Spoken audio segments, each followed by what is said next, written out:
are so many recipes for Chinese dumplings out there, and it's such a cliche, but Wax really likes eating dumplings, and I've made so many across the years, so I thought I'll do a little video just to share some of my favorite tips when it comes to making wontons. I really love the crunchy texture of prawns when you have them at Chinese restaurants, and I think it's so important to have that kind of texture in your dumpling. So prawns are the crunchiest when they are in an alkaline mixture or solution. For example, seawater, which is why live prawns are so crunchy. So what we do is we soak the prawns in a baking soda solution. After half an hour, you can drain the prawns and just rinse them so that there is no bitterness from the baking soda in your prawns. Now you want to dry the prawns properly to prepare them for the second alkaline ingredient, egg white. So we're going to prepare what is known as a velveting marinade, or a marinade for shangjiang as what many chefs call it. So it's basically a marinade of egg white, seasonings, as well as cornstarch. So we're going to leave the prawns in this marinade for about 2 hours.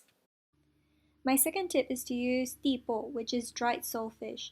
I normally buy them whole, and I normally toast them in a pan with some of my favorite oils, which is either shallot oil, lard, or in this case I'm using roasted duck fat. So when your entire kitchen smells like that smoky, salty aroma of fish, you know it's ready. So you can either use it to infuse into soups at this point, or you can do what we're doing and grind it into powder.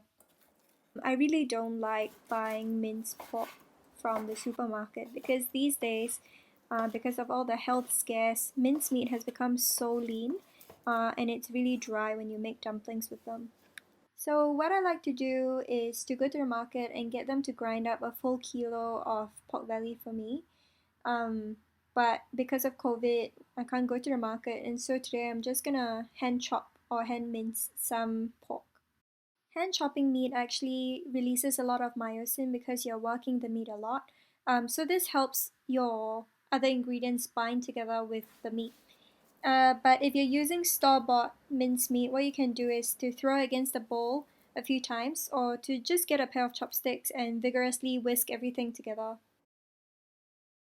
So add your fragrant tipo powder to the meat, and then you can add any other ingredients that you like, as well as some seasonings.